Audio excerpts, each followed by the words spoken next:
Se você quer descobrir por que as universidades corporativas precisam se reinventar, como sair de um modelo comando e controle para trabalhar uma cultura de aprendizagem, não só formal, mas informal, que já acontece, tendo mais consciência, esse episódio é para você.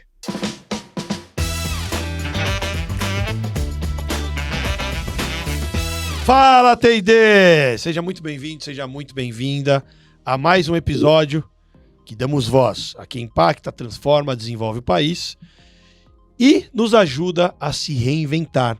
Porque quando a gente amplia a nossa visão, a gente amplia as possibilidades, não é isso, Igor? É isso aí, Carlos. Puxa, a gente está expandindo cada vez mais as possibilidades e as nossas conversas. O aprendizado aqui no Fala T&D é sensacional e é feito com muito carinho para vocês aí que estão nessa linha de frente, cuidando, desenvolvendo pessoas.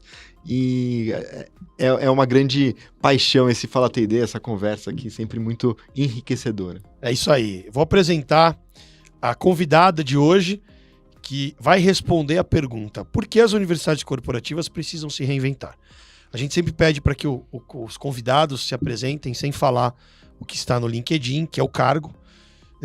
E aí eu vou ler aqui o que está no LinkedIn sem falar o cargo, porque muita gente coloca o que faz, e eu vou ler exatamente o que está no LinkedIn da Elisa Toledo, que é o seguinte: ela diz o seguinte: a aprendizagem em si me inspira.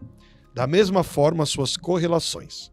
A justiça, as estruturas sociais e psíquicas, a questão da moral e as questões filosóficas da existência. Procuro indagar como nós, o outro e eu, podemos nos conectar para conceber uma vida em sociedade saudável. Tenho grande interesse e respeito dos impactos das tecnologias em nossa forma de aprender e interagir no mundo. Procuro incentivar pensamentos coletivos e construtivos sobre esse futuro do presente, do qual somos parte ativa e altamente implicada. Profundo, hein? Ah, ficou bonito, não ficou? Ficou. E fui eu, não foi o ChatGPT, não. É isso aí. E eu sei que a Elisa tem muita profundidade, eu tenho a oportunidade de trabalhar com ela aqui na Bravend. Ela hoje atua como gestora educacional na Bravend, estamos fazendo projetos incríveis, não é isso, Elisa? Sim, estamos. Muito felizes em estar aqui na Bravend com vocês. Muito bom. Há 20 anos já atuando com experiências de aprendizagem, gamificação. Sim. Um período, desde o começo, eu brinco que desde o começo do e-learning eu tô no e-learning, né, na educação à distância, com projetos de educação, trabalhando com projetos de educação e tecnologia. Então é uma história que a gente foi acompanhando e vendo sendo construída. Então isso é muito bacana, porque dá um repertório legal e tá junto deste processo é enriquecedor de alguma forma. Que legal. Mas vamos lá, sua apresentação já diz um pouco quem é a Elisa, mas eu quero escutar você. Quem é a Elisa como ser humano? Tá, deixa eu... Nossa, profundo. Como você gosta de ser profundo, Bom, né? Então... sim. Nossa, difícil. Bom, um ser humano complexo. Acho que começa por aí. Acho que talvez a pessoa que mais me conheça seja a minha analista. Eu brinco isso com os meus amigos. Eu falo, a pessoa que mais me conhece no mundo é a minha analista. E nessas contradições do humano, assim, sabe? Eu acho que eu sou várias camadas e essas camadas, elas vão se conectando de alguma forma. Então, sou uma pessoa que é alegre, que sempre procura ver o copo sempre cheio. A filha caçula de uma família de 3 mulheres. E alguém que, de fato, olha para o mundo e observa as pessoas, que não fica muito na rede social, então que fica olhando as pessoas no metrô, o que elas estão fazendo. E nesse observar do mundo, eu gosto de vivê-lo e vivê-lo corporalmente presente, assim. Acho que isso me resume, essa presença. E tem umas coisas curiosas, a gente estava conversando, ela não acessa Instagram, né? Nem Facebook, e não pede comida no aplicativo. Aí não dá. Você acredita? Como assim? E trabalha com tecnologia. Mas se você fica observando as pessoas no metrô, elas estão nas redes sociais normalmente, né? Sim, e às vezes eu fico olhando, eu falo, o que elas estão vendo? Eu observo o humano, acho que para mim é curioso ver o movimento humano. Um parêntese, na janela aqui tem uma obra ali fora, e eu estava hoje comentando dos equipamentos que eles utilizam para construção. E eu lembro que tinha um programa que era, acho que Grandes Construções, alguma coisa assim, e eu assistia para ver o ferramental.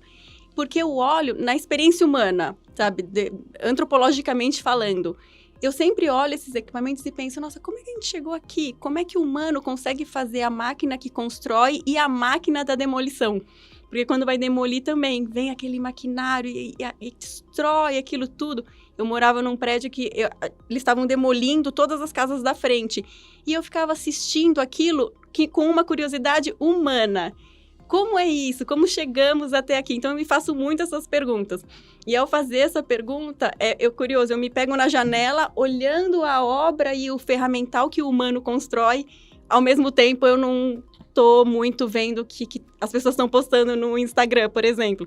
Então, são essas contradições, sabe? De olhar a tecnologia, mas diferentes tecnologias e a forma que isso impacta a nossa vida. Em um dos episódios, a gente falou da questão retrô, né? Você voltar para coisas e você não pede comida no aplicativo, por quê? Você falou pra gente, eu achei interessante. Sim, porque de alguma forma eu tenho um lema muito forte comigo e é curioso porque faz parte daquelas camadas, né? Sim, trabalho há 20 anos com educação e tecnologia, ao mesmo tempo eu reflito muito o impacto da tecnologia na nossa vida e o quão ainda deliberada é a nossa escolha. Ou seja, o quanto que essa escolha ainda é minha e eu tenho o mínimo de controle sobre ela. Claro que assim, é o futuro do presente que eu comento no texto. Tem muitas coisas que parecem que são futuro, só que elas já estão no nosso presente. Então, como é que a gente olha para elas de alguma forma e pensa, calma, eu tenho uma escolha aqui ainda.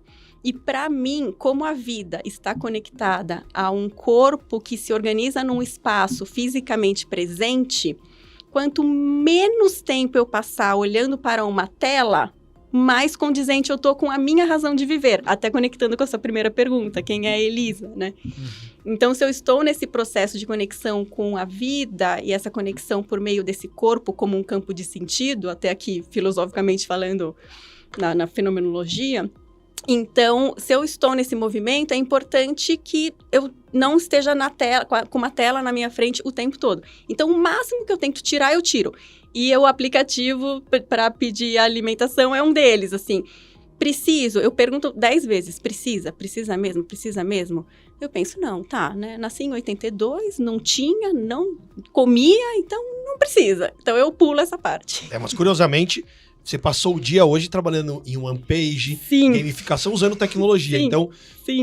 A questão não é a tecnologia, a questão eu eu acho que esse é um desafio. Eu gosto, eu vivencio, não sou alguém que fique publicando, mas eu gosto de acompanhar, principalmente para acompanhar o que as minhas filhas estão fazendo, o que a minha família está fazendo, pessoas mais distantes, né? Então eu gosto de acompanhar, mas eu procuro deixar espaço para eu baixar essa tela e ficar olhando o que está acontecendo ao redor, né? Eu estava viajando de férias agora, assim, e eu gostava de sentar e ficar vendo as pessoas, a reação das pessoas, que é sempre muito legal, assim, inspirador também, né? Sim, sim. E por que as universidades corporativas precisam se reinventar?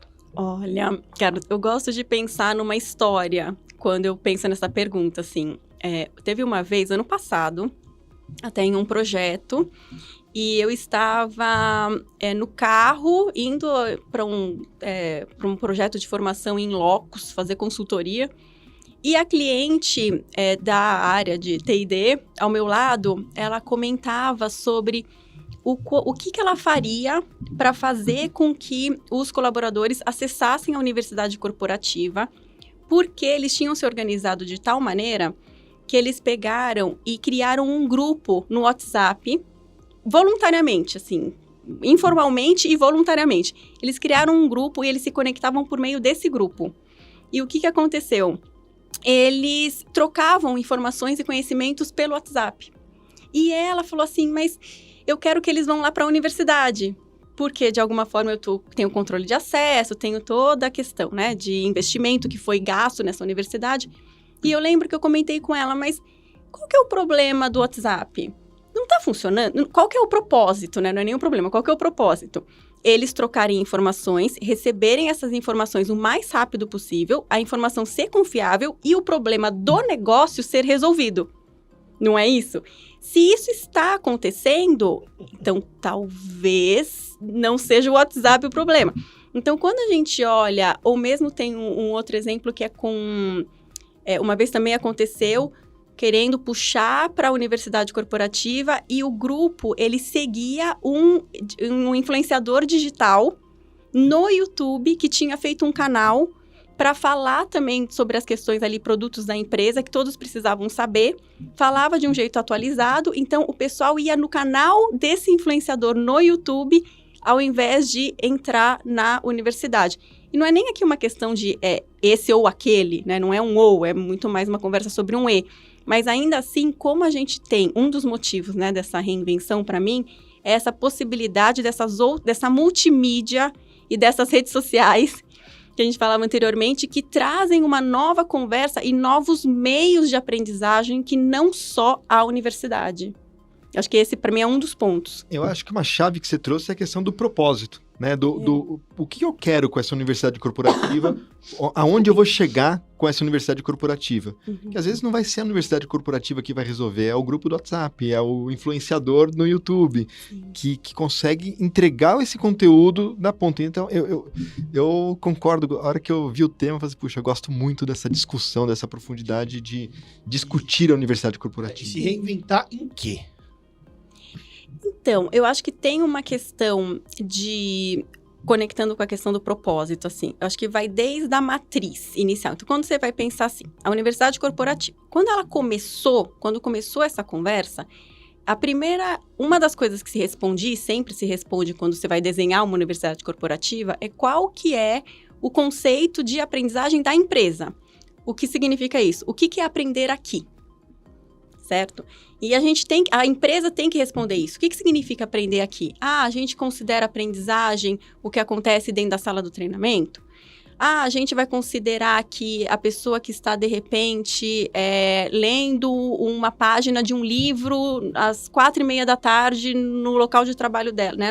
Na mesa de trabalho dela. Isso é trabalho, não é? Isso é trabalho, não é? Então, assim, essas questões, elas vêm a partir de uma resposta que ela é primordial, que é o que a gente considera aprender aqui. No começo das universidades corporativas, isso estava muito vinculado a aprender é ir para a sala de treinamento. Tanto que, vocês vão lembrar, tinha até a ideia de que tinha o horário do trabalho e o horário do treinamento. Lembra disso? Que era muito dividido isso. Era assim, agora eu vou para a sala de formação. Então, essa proposta... Só que hoje, a gente tem novas discussões vindo à mesa e a gente vai ter que se perguntar novamente, né, do começo, o que é aprender. E a partir dessa discussão, pensar qual que é o peso e quais são os mecanismos de controle ou não que a gente quer colocar dentro da nossa universidade. Então, para mim, não é nem falar sobre a inexistência dela ou ela não é necessária. Não, eu acho que ela é necessária. É mais, assim, até que ponto ela vai e o que ela resolve. Não precisa... Ela não é a única solução, porque eu acho que no passado ela era muito a única solução. Como a gente vai trabalhar cultura de aprendizagem ou trilhas de desenvolvimento na empresa, na universidade corporativa? Parece uma casa. Essa é a casa do conhecimento, aqui é onde a gente vai para aprender. Só que essa casa, ela não tem mais parede, sabe? Essa casa, ela está perdendo essas paredes, as janelas estão todas abertas, essa casa, ela se ampliou para a empresa inteira. Então, se a gente, simbolicamente, não reformular esse espaço, essa casa, ela provavelmente ninguém vai querer entrar mais, né? Que é o que geralmente está acontecendo. Vai ficar no jardim, vão criar exatamente outros espaços ali. Vai... na vizinhança, entendeu? Vai porque abriu, porque de fato abriu. E de novo, abriu muito por conta o quê? Dessa descentralização que vem como uma demanda até das pessoas. Então, eu acho que a gente também está num movimento cada vez maior de olhar para o indivíduo e pensar assim, o que você quer aprender, né? Que escolha é essa sua? Tem uma outra história muito boa, eu gosto das histórias. Assim que é bom. Tem uma história, essa é pessoal, só que se conecta com o que a gente está falando. Uma época, eu tinha um vizinho que era um senhor inglês de uns 65 anos. E eu lembro que tinha um jardim ali do prédio, você sentava para ler ali no jardim, parecia aquele filme Minhas Tardes com Margarida, vocês já assistiram? É um filme que tem esse contexto. E... eu ia falar no filme. Nessa conversa, eu lembro que eu comentei com ele assim, eu falei, olha, tem uma situação acontecendo, então eu vou ver se eu ajudo a pessoa até a se desenvolver para conseguir, né, fazer determinada função. E ele olhou para mim e fez assim, com uma sabedoria mais... Britânica. Né, britânica e mais velha. Ele falou assim para mim, Elisa, ninguém ajuda ninguém a se desenvolver. O máximo que a gente faz é falar para o outro alguma coisa que, de repente, ele ainda não tenha considerado.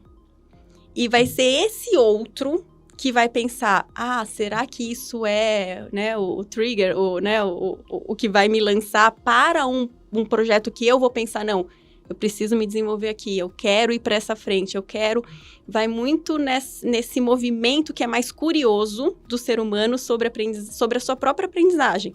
Vale a pena alguém me dizer, aprenda A, B e C? Vale, eu acho que é válido. Eu recebi orientações nesse sentido durante a vida. Ao mesmo tempo, em geral, as universidades corporativas, num modelo mais tradicional, tem sempre alguém me dizendo o que eu tenho que aprender. Ela é formatada desse jeito. Então, as minhas trilhas, elas já estão ali porque o meu gestor no PDI falou o que é para eu aprender. Elas estão ali porque o RH, pelos questionários da empresa, definiu o que eu vou aprender.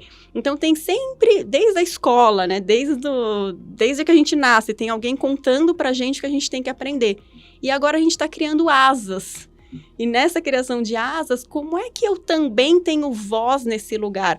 O Nigel Payne, que escreveu o Workplace Learning, ele tem uma frase muito boa que ele fala, está na hora da gente voltar a aprendizagem para a mão do aprendiz. E eu acho que nesse lugar também está uma reinvenção da universidade, sabe? Eu vejo assim, uma questão muito particular da universidade corporativa, que ela está focada no ensino, né? Está focada em ensinar. Só que ensinar, o resultado do ensino não está na mão da universidade ou da organização. Está na mão do aprendiz. O ensinar é uma coisa meio abstrata, mas o aprendizado é uma coisa mais concreta. Então, a hora que a gente muda essa ótica, né, o que importa é o que a pessoa está aprendendo e não necessariamente o que a gente está ensinando. Óbvio que trazer um conteúdo relevante, que faz sentido dentro do contexto da organização, é fundamental. Mas criar essa cultura da aprendizagem, das pessoas terem a curiosidade, a vibração de querer aprender sempre é o grande gatilho, é o grande desafio, é o grande cálice sagrado das universidades corporativas, né? Sim, sem dúvida, sem dúvida. É porque fala-se, estimular o protagonismo, a pessoa é dona da sua própria carreira, se desenvolve, mas o quanto que os líderes e a empresa também dá esse espaço? E aí você vive ali um conflito entre comando e controle do ponto de vista da universidade versus protagonismo, colaboração, empoderamento. Sim, tem até um conceito que é bacana, que vai nessa linha do que a gente está falando, que é é uma sigla, que no final vai se traduzir como ATAL-ADAC, que significa o quê? Vai ser em inglês, mas ela traduz muito o que está acontecendo. Então, quando junta tudo, é o AT de anytime. Então, eu aprendo em qualquer momento. A gente aprende em vários momentos. Não precisa ser só quando alguém me fala, esse é o momento que você vai aprender. Então, é anytime, anywhere, então em qualquer lugar. Anytime, anywhere, any content, qualquer conteúdo, não necessariamente o que estão me falando para eu aprender, mas conteúdos do meu interesse de forma mais, né, legítima. E any device, então pelos meios diversos. Então, a gente volta na questão do meio. Tem as redes, tem a universidade, tem o digital, tem o presencial, tem uma série, tem a comunidade em conjunto, a comunidade no virtual. Então, são várias as possibilidades. Eu acho que agora, na linha da reinvenção da universidade, é se perceber como uma possibilidade também. Mas uma possibilidade, não uma resposta fechada, como o Igor estava comentando, entendeu? Então, acho que tem muitas conversas, assim, muitos pontos que vão se interligando e chamando por essa reinvenção de alguma forma. Você enxerga alguns pontos cegos nas universidades corporativas, que às vezes, ou fortalezas que viram obstáculos depois para uma cultura de aprendizagem? Acho que principalmente a questão do comando e do controle e também uma conversa da universidade com outras premissas e subsistemas de RH que impactam nas decisões em relação a ela. Vou explicar. Então, que eu quero dizer com isso? Vamos voltar no exemplo do WhatsApp. Então, de repente, o grupo, de forma autônoma, curiosa, criativa e legítima, criou uma forma de comunicação e uma comunidade de aprendizagem entre si. Lindo, né? Conceitualmente, funciona. Qual é o entrave? O entrave é que a gente vai ter que pensar assim, bom, isso vai contar como horas de treinamento? Se horas de treinamento vai impactar no desenvolvimento de carreira, eu vou ficar para trás? Como o RH não teve investimento nesse WhatsApp e a ferramenta que teve investimento, se a gente não usar, o que vai acontecer com a minha tomada de decisão, com a minha ideia? Vai ser avaliada como? Como eu vou justificar o que Como eu vou justificar? Qual vai ser a minha função se eu não for cuidar da universidade corporativa? Se eu não for registrar as horas, não registrar o acesso. Se não registrar as horas. E eles lá vai ser a hora, aí o jurídico vem, mas e aí o controle? É hora extra? Não é? Isso, exatamente. Perfeito. E o controle. Então, tem esses impactos que eles são em desenvolvimento de carreira, regras de promoção, avaliação de desempenho, jurídico, horas de trabalho, horas de treinamento, que são indicadores que as empresas levantam. E são importantes de serem levantados. De novo, não é o ou, não é joga fora tudo isso aqui e aqui não. Só que assim, de novo, na nossa metáfora, os muros da casa, eles não é mais uma casa fechada. Então, e esses subsistemas do RH e da própria empresa, e por isso que eu até comentei da cultura organizacional, porque esse também é um entrave. Essa não é só uma conversa, quando a gente fala de universidade corporativa, de T&D. Ela também é uma conversa de desenvolvimento organizacional. Porque faz parte dessa cultura organizacional ajudar a apoiar, né, na resposta o que vamos considerar aprendizagem, o que vamos considerar ação de aprendizagem, o que a gente vai controlar disso e como que isso impacta em metas e como é que essas metas vão impactar em promoções e salários. É uma rede. Então, esse sistema que está por trás da universidade corporativa pode ser um entrave para esse desenvolvimento e essa ruptura acontecer. O sistema dos controles, né? Do olhar. Ali, né? Como que você está promovendo as pessoas, como que você está reconhecendo as pessoas, se com base na hora de treinamento, na hora de capacitação. Faz sentido isso ainda na organização? Acho que esse repensar é importante. Repensar, a gente precisa, porque já estou convencido que as universidades corporativas precisam se reinventar, e a gente, na Bravend, vem ajudando as empresas nisso. Mas como que você imagina o futuro? Se a melhor maneira de prever o futuro é criá-lo, né? Quem falava isso era Peter Drucker. Mas, assim, se você que está há muitos anos olhando para o futuro, o que você imagina que é o que já está acontecendo? A gente vê, por exemplo, aqui na Bravend, o desafio das empresas, principalmente as grandes empresas, investiram muito em conteúdos populares nas suas plataformas e tem baixo engajamento. E aí elas começam a ter que pensar em alternativas. Puxa, no momento que o profissional precisa aprender, né, que é o learning the flow of work, na hora que ele precisa ter um desafio. Como que ele acessa tal conteúdo? Como que ele faz? E eu vejo, a gente aqui aprende e não é tendo aula, é quando eu vou lá e entro na internet, falo com um, ligo para outro, tem um problema que a gente tem que resolver, daqui a pouco a gente modela, vai querendo, fala com o fornecedor, aprende com o cliente, e algumas coisas são formais, mas muito aprendizado vem de um modelo mais informal. Sim. Bom, o futuro, difícil falar do futuro, né? Eu acho que não acho que vai ser abruptamente, assim, não. Ao mesmo tempo, eu acho que aos poucos, quanto mais a maioria for em um movimento de uma aprendizagem mais informal, uma aprendizagem em vários meios, que não só a universidade corporativa, mais essa força vai entrar nas empresas e as empresas vão quase que obrigatoriamente ter que repensar isso e algo novo vai ser criado. Eu particularmente não acredito que as universidades corporativas vão acabar. Eu acho que elas têm a sua importância. Vão evoluir, se transformar. Vão evoluir, vão se transformar, porque tem uma frente que já é mais radical. Tipo, não precisa. Tem gente que fala que não vai ter mais. Isso, exato. Eu não sou dessa linha. Eu sou da linha, não. Vai ter mais de uma forma, eu acredito que é importante, de uma forma um pouco mais flexível. sabe? Um pouco mais aberta, vamos dizer assim. Até porque outro dia eu estava lendo um texto e falavam sobre o quanto que, assim, às vezes na universidade corporativa tem nessa Netflixação do conhecimento, que aquele menu de cursos, aquela infinidade, como se a gente levantasse, assim, acordasse de manhã e pensasse assim, vou fazer um curso, vou entrar lá e vou fazer um curso.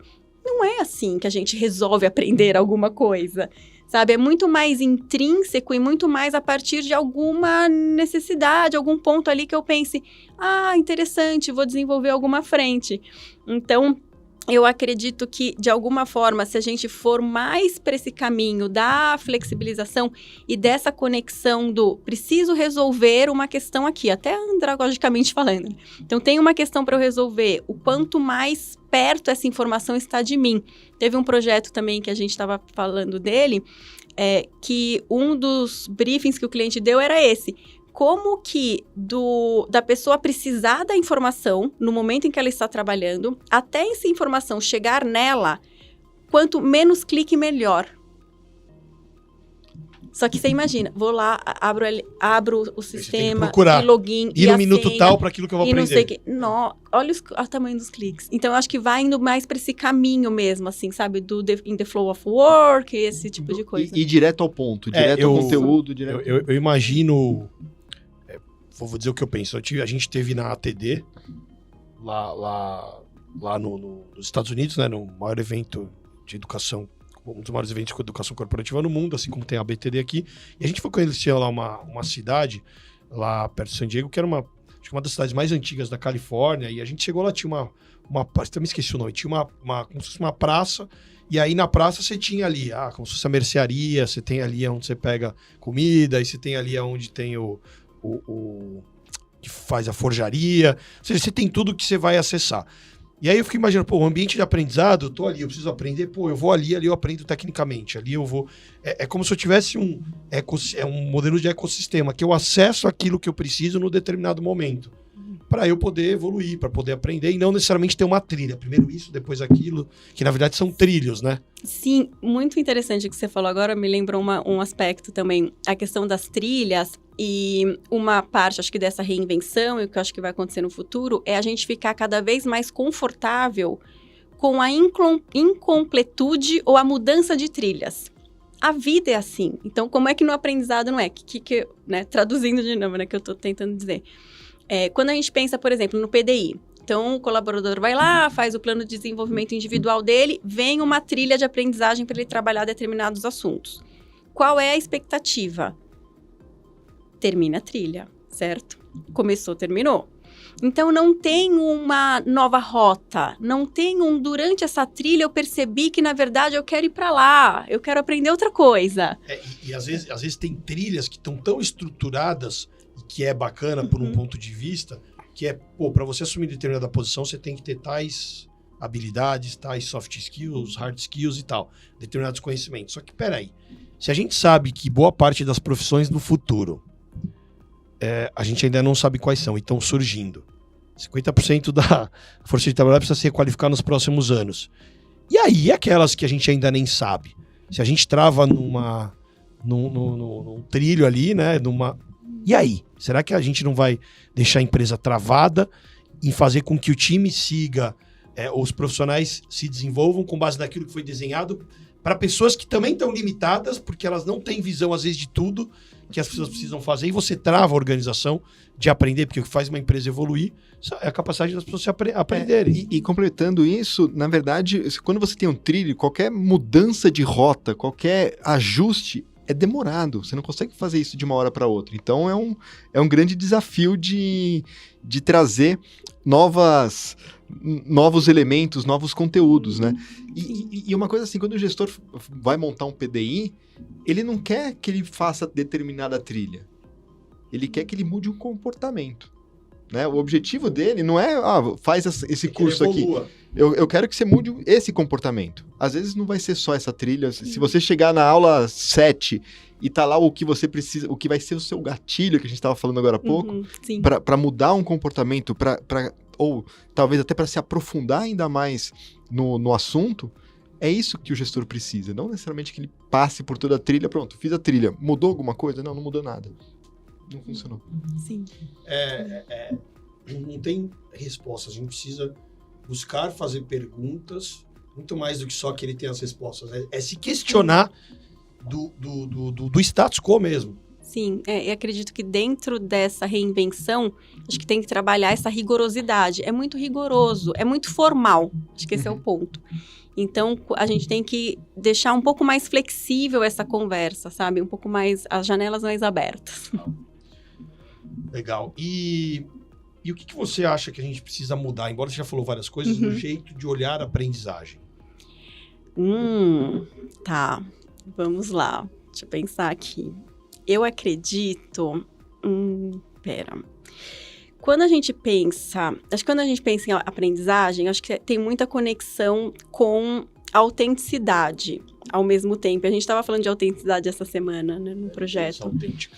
E eu fiquei pensando nessa palavra em casa, assim, depois, e eu vou conectar lá com a aprendizagem, porque eu acho que ela tem um caráter, assim, o quanto que a autenticidade e a aprendizagem, ela é muito mais um convite do que uma demanda.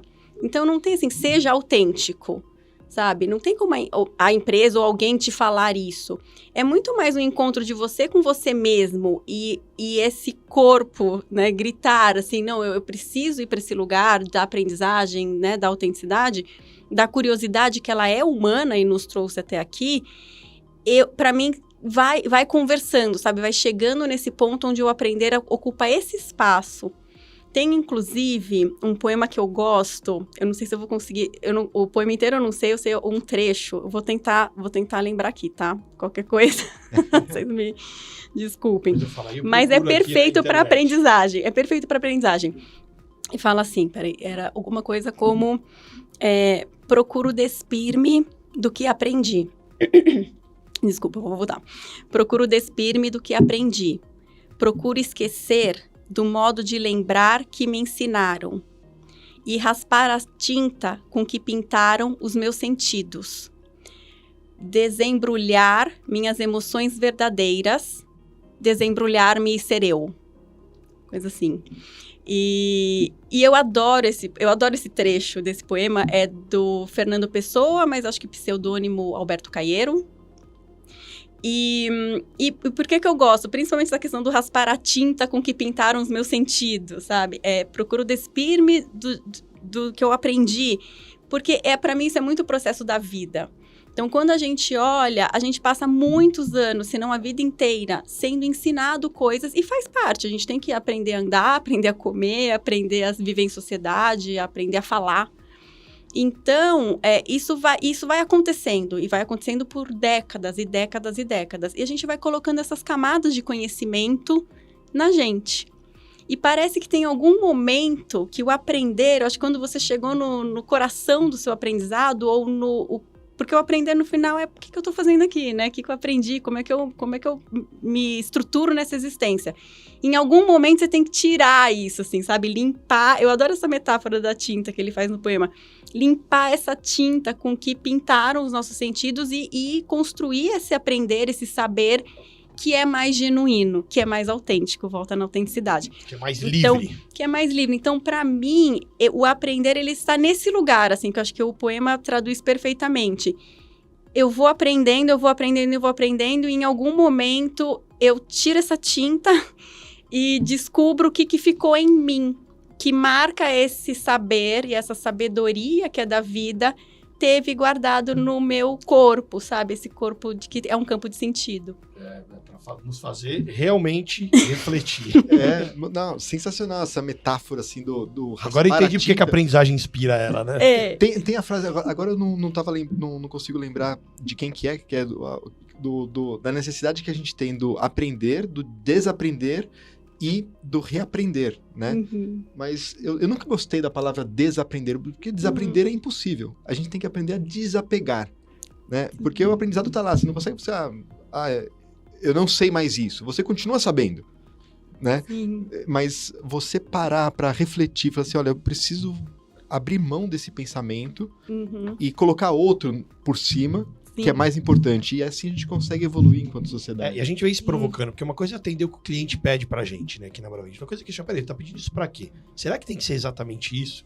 Trazer um pensamento mais provocativo, Crítico, mais né? desafiador e mais crítico, pra gente poder mudar e evoluir. E diante disso, como você enxerga o papel do profissional de treinamento e desenvolvimento diante desse cenário, para gerar reinvenção? Eu acredito que, primeiro, acho que é importante uma agenda em que ele participe dessas conversas sobre como é que é esse aprendiz no momento, o que significa esse aprendizado ao longo da vida, o que é o lifelong learning, porque é uma agenda que não necessariamente os profissionais do TI, todos, né, de alguma forma, tudo bem que não existe totalidade em nada, mas tudo bem, que os profissionais de T&D estejam necessariamente. Então, existe uma pauta de discussão sobre essas agendas que é importante, de alguma forma, a pessoa acompanhar em uma medida. Então, acho que esse é um ponto, perceber... Um segundo, desculpa. Tô com um pouco de tosse, desculpa. Então, eu acho que esse é um ponto que esse profissional tem que acompanhar essas agendas e essas discussões, para, a partir delas, entender esse conceito, entender essa estrutura do aprendizagem formal, informal, e trazer isso para dentro de casa. O que significa trazer para dentro de casa? Bom, então vamos lá, do macro para o micro. Vamos refletir e responder o que é aprendizagem aqui. Vale formal? Vale informal? Vale presencial? Vale online? Vale o híbrido? O que a gente vai fazer? Então tá bom. Então, resolvemos aqui. Depois disso, então dentro dessa estrutura do que é aprender pra gente, a gente vai pensar, então, em quais frentes de conhecimento aqui são importantes. Então, a gente precisa de uma trilha para desenvolvimento de liderança, a gente precisa de uma trilha para desenvolvimento de time de venda. Como é que é essa conversa? Só a gente vai falar? Não. Então, as pessoas vão falar também, essa trilha a gente pode sugerir alguma coisa e a pessoa pode fazer ou não, se interessar ou não, e tudo bem, talvez. Não, a gente vai forçar aí. De novo, cada um vai ter o seu modelo, mas essas perguntas têm que ser respondidas. E por um comitê, né, por pessoas que estão ali pensando conceitualmente esses temas e tangibilizando em ações. Não, então tá bom, então vai ser uma opção e vai ser opcional, pode fazer, não pode fazer, vai ser um convite. Então tá bom, então resolvido. Então o que a gente vai fazer aqui dentro? Vamos, por exemplo, vale a gente criar grupos descentralizados? E uma vez eu ouvi um termo, acho que foi até no CBTD do ano passado, que era os internal influencers. Esses influenciadores internos, que a gente vai dar cada vez mais voz para essas pessoas. Elas já existem e a gente vai deixá-las ali, cada um no seu núcleo, acontecendo. Ou não, né? Não, a gente quer deixar mais aqui sob nosso controle, porque de alguma forma a gente tem mais segurança do que está sendo passado nas pontas. Pode ser também. De novo, todos os modelos são possíveis. Só que são essas perguntas. Né? Exato. Então, tá bom. Então aqui dentro... Aí vem a parte de governança. Então o que a gente vai fazer, o que a gente vai terceirizar, aquela coisa toda. Então, eu acho que o papel do profissional de T&D é entender que tem novas perguntas sendo feitas, perceber quais elas são, e depois, a partir dessas perguntas, ir tangibilizando na ideia de educação e de universidade corporativa que se tem na empresa. É isso aí, vamos se reinventar, né? Sempre. Bom, o papo tá maravilhoso. Aprendo muito com você, né? Então, sempre que a gente fala, não só aqui no podcast, mas no dia a dia, tem sido muito legal tocar uns projetos com você. E a gente vai aqui para o momento Toma e Devolve. Olha lá. Protagonismo. Protagonismo? Protagonismo. Essência da vida? Autodesenvolvimento. Autodesenvolvimento? Autodesenvolvimento. Talvez não escapatório, assim, sabe? Quer mandar alguma, Igor? Lifelong learning. Tá bom. Eu vou pra filosofia, né? Eu vou pro negócio... Lifelong learning. Lifelong learning. Você tá falando pra mim? Achei que tava falando... lifelong learning. A vida. Mais alguma aí? Manda aí. Propósito. Propósito. Uma palavra bonita, necessária e que causa angústia em muita gente. Interessante. E como é que as pessoas te encontram? Na Bravende. E na Bravende, encontrem aí, também no LinkedIn, né? No LinkedIn, Elisa Toledo. Isso. Muito bom. Elisa, obrigado.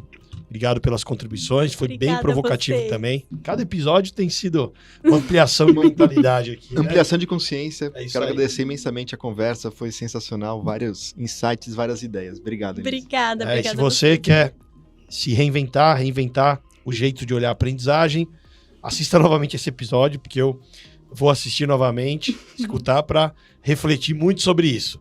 Um grande abraço e até o próximo episódio. Valeu. Valeu.